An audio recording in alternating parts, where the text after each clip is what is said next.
Hello everyone, this is Venom Geek Media here.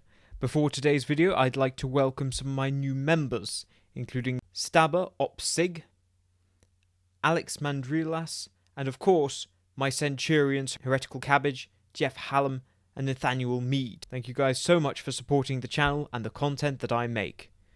Right, today I'm going to be talking a little bit about an issue I've seen cropped up a little bit here and there, and that's the age of the Enterprise and why was the Constitution class decommissioned in the 2290s. Because generally the argument is made, well, look at the Excelsior, look at the primarily look at the Miranda. So really I'd like to just talk about, should the Constitution have been decommissioned then, and what is the viable service life of a ship in Star Trek? Ship service lives vary greatly over periods, but generally, there is some real life crossover compared to Star Trek. They do actually often match, and sometimes real life exceeds. So I will also look at real life examples, but I'll also look at the in-universe explanation. So the first thing to bear in mind is that the Connie was okay, yeah, we see her in the 2260s, but it's made clear even then, it was built in the 40s, and actually that's something that Discovery confirms. It going until 2293, well, that makes it about 50 years old, maybe a little bit more, maybe a little bit under. For modern reference, well, the Nimitz class is closing in on 50 now, looking to be decommissioned. They're looking to decommission it and replace it with the Gerald Ford carriers. Now, you probably could use the Nimitz if you had spare money sloshing around, say some kind of conflict or war breaks out tomorrow, I'm sure the Nimitz would still be perfectly usable. There are things that can do it better. It's not like we don't need aircraft carriers anymore. They still need aircraft carriers, but there's just a better one. And one that is sufficiently better that it is worth stopping using this one. So, there is precedent for that. Equally, others might say, well, look at the B-52. The B-52 still does what it always has, and is continuing to do so, and is, not looking like it's going to stop anytime soon. That gets into an interesting thing in terms of talking about the refit, and I'll talk about that. But also the other thing to bear in mind with the B-52 role, and actually the B-52 saw a big transition in its role, because it was originally a nuclear bomber, Operation Chrome Dome, in the 1950s, and then it got converted to conventional bombing for the Vietnam War. Because it was adapted, that's what's actually kept it in the game. If the Vietnam War didn't happen, and they never used the B-52 in it, chances are it would have fallen out of service with the B-1 or the B-2, or just with the advent of submarine launched ICBMs.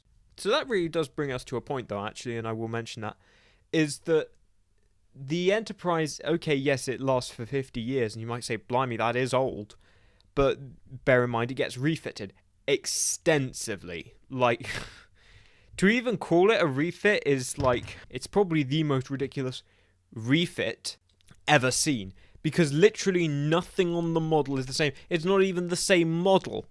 They literally just created a new model, and, fair enough from a production standpoint, but from an in-universe standpoint, it has nothing in common with the original Constitution class except look. So they basically have a new ship that they made to look like a Constitution, but is in basically no way at all like the Constitution. I mean, that is what the refit is. I like it. I'm not dunking on either of the ships. They're both very nice, but I'm just saying from a lore standpoint, it has nothing in common other than the shape. They've completely changed out everything very extensively. I mean, the main difference is the new core, and I mentioned this in the Excelsior episode. This is kind of why I was thinking about it, is that it has the new vertical warp cores, as before they had the horizontal Archer engines that we see in Enterprise, and we also see in the original series, and actually Discovery. It was actually consistent there.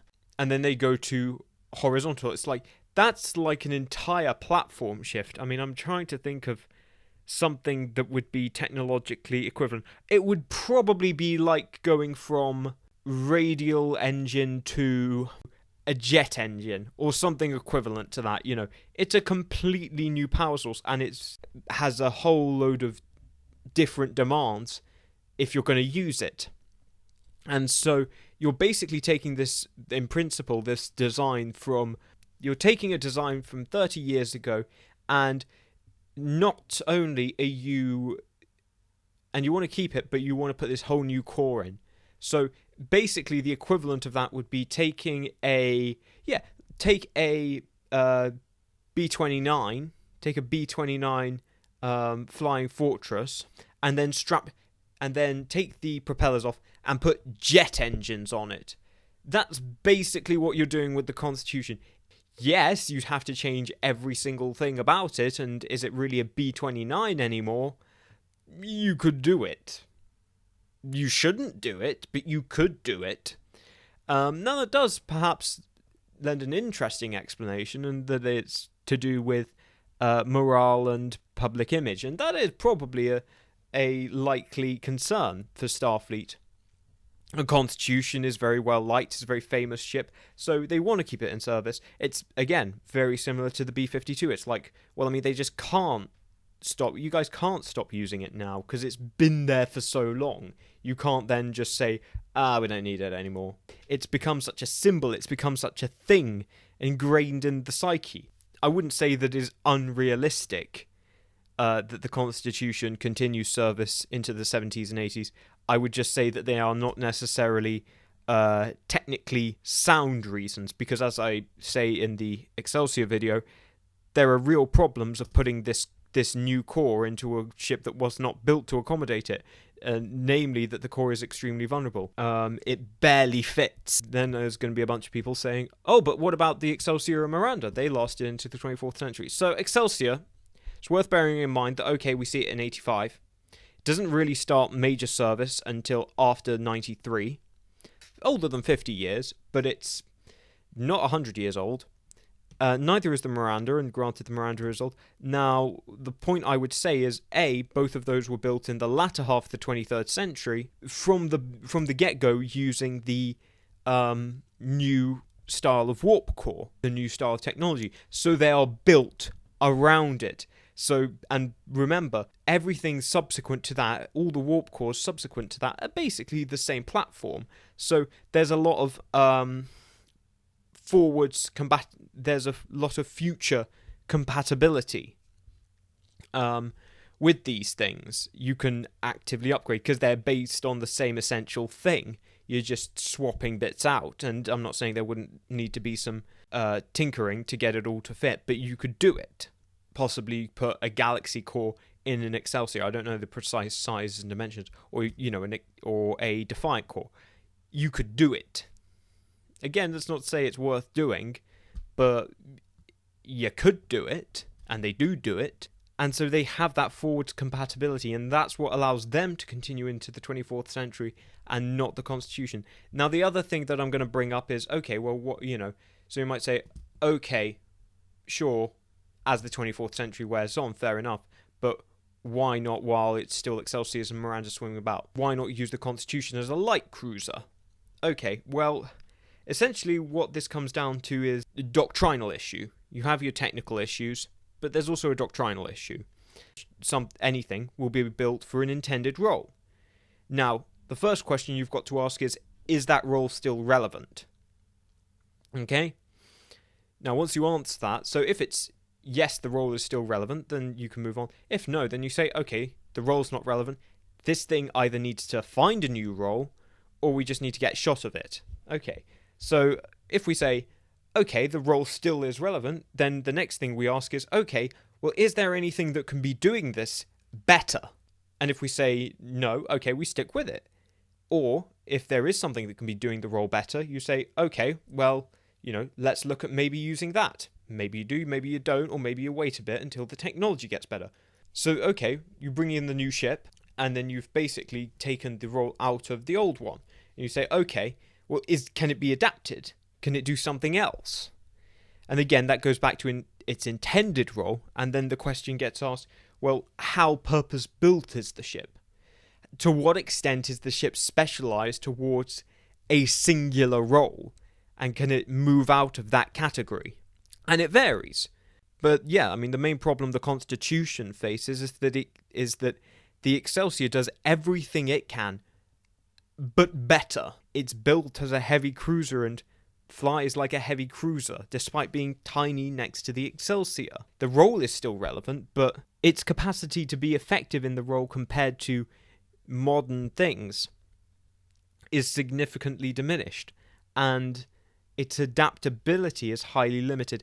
And it's like, okay, you could adapt it, but equally, you may well just build other things that are specialised towards that. That really just leaves the Constitution out of a job.